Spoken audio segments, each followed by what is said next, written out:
የክርስቶስ ሰላም ይብዛላችሁ። እንዴት ናችሁ ውድ ክርስቲያኖች፣ ውድ ወንድሞቼ እህቶቼ እንዴት ናችሁ? እንግዲህ ታላላቅ በዓላት በቤተክርስቲያናችን በደማቅ ሁኔታ የምናከብራቸው በዓላት ሁለት በዓላት ከፊት ለፊታችን አሉና እንግዲህ ለዚህ በዓል ዝግጅት ላይ ነው ሁላችን የምንገኘው። እንዴት ነው ስንቶቻችንን ይሄን በዓል በእውነት በቤተክርስቲያን ለማክበር የተዘጋጀ ነው? ስንቶቻችንን በእውነት ወንጌል በሚያስተምረን አባቶች ባስተማሩንና ቃሉ በሚነግረን መንገድ በቤተክርስቲያን ውስጥ ሆነን በእግዚአብሔር ቤት ሆነን ለማክበር የተዘጋጀን ስንቶቻችንን እምል ሁላችን ራሳችንን እንጠይቅ እፈልጋለሁ።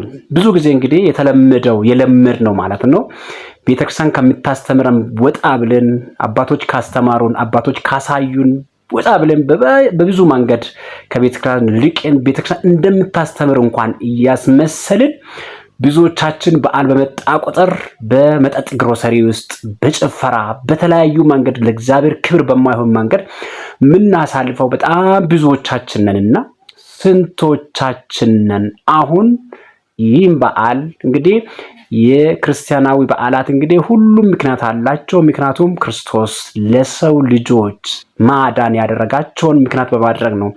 ልደቱንም ብንል ጥምቀቱንም ብንል ስቅለቱንም ብንል ሁሉንም በቤተክርስቲያናችን የምናከብራቸው በዓላት መሰረቱ የክርስቶስ ሰው መሆንና ክርስቶስ ደግሞ ሞቶ ሰውን የማዳን ጉዞን የምናስታውስበት ነው። ስለዚህ ስንቶቻችን በዓሉን ለክብሩ አድርገን እናከብራለን? ምን ሁላችንም ጥያቄውን እንድትመልሱ ፈልጋለሁ። ስለዚህ አሁን እንግዲህ ዘንድሮ 2018 ገና በዓል ልናከብር ጥቂት ቀናት ቀርቶናል።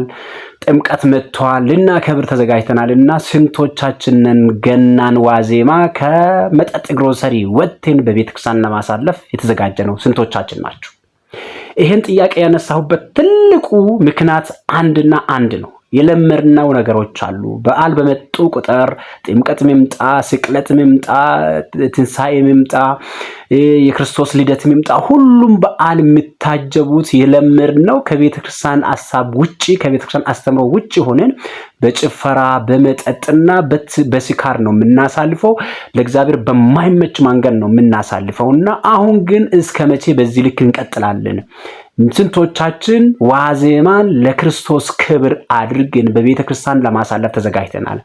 ብዙዎቻችን ኢቭ እያልን ማታ የዋዜማው ዕለት በጣም በማይመች ህይወት ውስጥ ሆነን እናድራለን።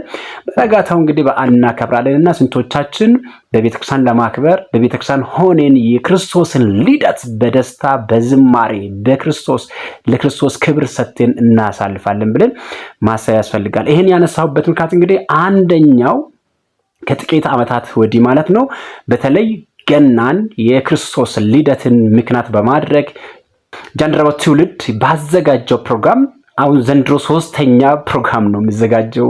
እግዚአብሔር ይመስገን ትልቅ ለውጥ ያየንበት ብዙ ሰዎች ብዙ ትውልድ ብዙ ወጣቶች ከግሮሰሪ ወጥተው የእግዚአብሔርን ክብር የሚሰሙበት ለእግዚአብሔር የሚዘምሩበት ፕሮግራም ነው። በጣም ደስ የሚል ፕሮግራም ነውና ወደ 3ኛ ጊዜ መከበር ነው። ለብዙዎች መትረፍ፣ ለብዙዎች ወደ እግዚአብሔር መቅረብ፣ ለብዙዎች ከግሮሰሪ ስር ወጥቶ ወደ እግዚአብሔር ቤት ለመምጣት ምክንያት የሆነው ፕሮግራም ነው ብዬ በራሴ አምናለሁኝና አንዳንድ ሰዎች የዘንድሮ የጃንደረባው ያዘጋጀው የአእላፋት ዝማሬን አስመልክቶ በማይገባ መንገድ እየተረጎሙት ለራሳቸው ምኞት፣ ለራሳቸው ፍላጎት፣ ለራሳቸው ፖለቲካ ለማዋል በጣም የሚተቹ ሰዎች እያጋጠሙን ነው ሶሻል ሚዲያና በጣም ሰምቼ ደንግጫለሁ። አንዳንዴ የቤተክርስቲያን አገልጋይ ነኝ የሚሉት የቤተክርስቲያን ሰዎች ነን የሚሉት አማኝ ነኝ የሚሉት እንደዚህ አይነት ጥያቄ የማይገባውን ጥያቄ ሳነሱ በጣም ያማልና ይሄ እንግዲህ ብዙዎች የሚያተርፉበት ቤተክርስቲያንን በጣም የምትደሰትበት የክርስቶስ ልደት ማለት ለሁላችን መዳን የመጀመሪያ ጉዞ የነበረው የሆነና የምናስብበት እሱን አስበን በደስታ በዝማሬ የምናሳልፈት ሌሊት ነው።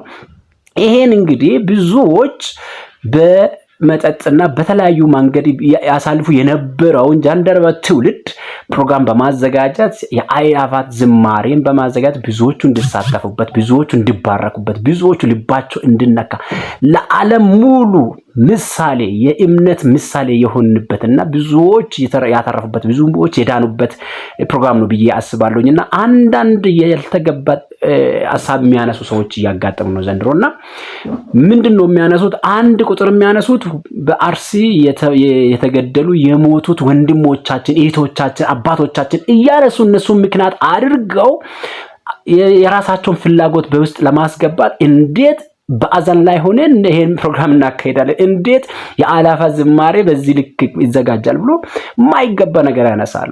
የክርስቲያን ሞት ለክርስትና መስፋፋት ዋና ምክንያት ነው እንጂ ለእግዚአብሔር ክብር እንዳንሰጥ አይከለክልም ወንድሞች። ብዙዎች ግን ይሄን እያወቁ የራሳቸው ምኞት የራሳቸውን ፍላጎት ለማካሄድ ሲሉ ሲተቹ አይቼዋለሁ። በጣም ያልተገባ ትችት፣ ያልተገባ ነፍሳት ለምን ይድናሉ? ወጣቶች ከግሮሰሪ ስር ወጥተው ለምን ወደ ቤተክርስቲያን መጥተው እግዚአብሔርን በምስጋና ያመልካሉ ምሎን የሰይጣናዊ አስተሳሰብ ይዘው የአእላፋት ዝማሬ ዘንድሮ እንዴት ይካሄዳል? በአዘን ላይ ሆነን ማዘን ነው ያለብን እንጂ በዚህ ልክ ለምን ይዘጋጃል ምሎ በጣም በርካታ ሰዎች እያጋጠሙ ነው። ይሄ ደግሞ የሰይጣን ተልእኮን እያስፈጸሙ እንደሆኑ መረዳት አለባቸው። ወጣቶች በዋዜማው ከግሮሰሪ ወጥተው ወደ እግዚአብሔር ቤት ሄዶ ወደ አእላፋት ዝማሬ ሄዶ እግዚአብሔርን ማክበር አለበት ባይ ነኝ። ሁለተኛ እንደ ምክንያት የሚያነሱት ለምን መስቀል አደባባይ ይሆናል ይላሉ። እንግዲህ ፕሮግራሙን የሚያዘጋጁ ሰዎች በመስቀል አደባባይ እንዲዘጋጅ ቦታ በቂ ስላልሆነ የነበረበት ቦታ በርካታ ሰዎች ስለሚሳተፉበትና ቦታ በቂ ስላልሆነ ወደ መስቀል አደባባይ እንሁን ብሎ አሳውቀዋል። ይሄ እንደ ምክንያት አድርገው ደግሞ የራሳቸውን ፍላጎት አሁን ምንድነው የሚያደርጉ? ወጣቶች ወደ ቤተክርስቲያን እንዳይሄዱ ወደ መስቀል አደባባይ እየወሰዳችሁ ነው። ይሄም የራሳችሁ ፕሮፓጋንዳ ነው እንጂ ወጣትማ ከዚህ በፊት የነበረው ዋዜማን ሲያከብር የነበረው በቤተክርስቲያን አልነበረም፣ በመጠጥ ግሮሰሪ ውስጥ ነበረ።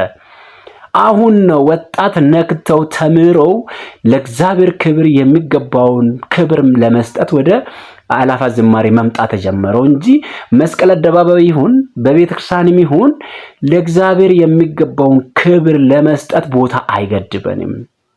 ከብዛታችን የተነሳ ደግሞ ቤተክርስቲያን ማትበቃን ከሆነ ከዚህ የሰፋውን ቦታ ሄደን ብናከብረው ብናመሰግነው ምን ችግር አለው? ፕሊዝ። ስለዚህ ማይገባውን ትችት የምታነሱ ሰዎች ቆም ብላችሁ ማሰብ አለባችሁ። የእግዚአብሔር ክብር ሲገለጥ እናንተን የሚያማችሁ ከሆነ እናንተ የሰይጣን ተላላኪዎች ናችሁ። ይሄን የሚቃወም ሰው ቢኖር የአእላፋት ዝማሬን እንደ ክፉ ነገር የሚቃወም ሰው ቢኖር እሱ የሰይጣን ተላላኪ ነው እንጂ ከእግዚአብሔር አይደለም፣ የቤተክርስቲያን አገልጋይ አይደለም። ለቤተ ክርስቲያኒቷም ለእግዚአብሔር ክብርም ተቆርቆሮ ሳይሆን ለራሱ ክብር አስቦ ነው እንጂ ከአእላፋት ዝማሬ ጋር ምን አገናኘው? የአእላፋት ዝማሬ ማለት ወጣቶች ከግሮሰሪ ወጥተው የእግዚአብሔርን ክብር በአደባባይ እንዲገልጥ፣ በዝማሬ እንዲባረክ፣ በአምልኮ እንዲባረክ ሰው ትውልድ ወደ እግዚአብሔር እንዲመጣ የሚያደርግ ነው እንጂ ሰዎቹን ከቤተክርስቲያን የሚያስወጣ አይደለምና ስንቶቻችንን ዋዜማን በቤተክርስቲያን ስናከብር የነበረው? ስንቶቻችንን በእውነት ዋዜማውን ማዕለቱን ቅዳሴውን በስርዓቱ በቤተክርስቲያን አድረን ዋዜማን በዚህ ልክ ስናከብር የነበረው አልነበረም። ብዙዎቻችን በመጠጥ ግሮሰሪና በመብልና በመጠጥ ነው የምናሳልፈው። አሁን ነው እንደውም ከዚህ በኋላ ፕሮግራም የአእላፋት ዝማሬ ከተዘጋጀ በኋላ ነው ሰዎቹ ነክተው ለዓለም እምነታችን በግልጽ ታውቆ ሰዎቹ ከመጠጥ ግሮሰሪ መውጣት የጀመሩትና ስለዚህ ለኔ ይሄን ሐሳብ የምታነሱት የአእላፋት ዝማሬን የምትቃወሙ ሰዎች ከሰይጣን የተላካችሁ መሆን አለባችሁ እንጂ ለቤተክርስቲያንና ለትውልዱ ተቆርቆራችሁ አይደለም። ትውልድ ለምን ዳነ ብላችሁ የምትጮሁ ከሆነ ይሄ አግባብ አይደለም። ከነበረው ነገሮች ጋር አገናኝታችሁ ደግሞ ፖለቲካ ለማስመሰል የምትሯሯጡ ሰዎች እኛ ክርስቲያኖች እየሞትን እንበዛለን። የእስጢፋኖስ ሞት የእስጢፋኖስ መገደል ለክርስትና በዓለም ሁሉ ለመስፋፋት ምክንያት ሆነ እንጂ ክርስቲያንን አላስቆመም። ወንድሞቻችን እህቶቻችን አባቶቻችን በአርሲ ሞት የደረሰባቸው ወንድሞቻችን እህቶቻችን በጣም አሳዝነውናል። ነገር ግን ደግሞ የእምነታችን ምሳሌ ሆኖ አሁንም እናነሳቸዋለን። እኔ ክርስቲያን ነኝ፣ ያም የንጽሕት ቅድስት ኦርቶዶክስ ተዋሕዶ እምነት ተከታይ ነኝ። አእላፋት ዝማሬ ላይ ነጭ ለብሼ ለጌታዬ ለክርስቶስ እዘምራለሁ። እግዚአብሔር ይስጥልኝ።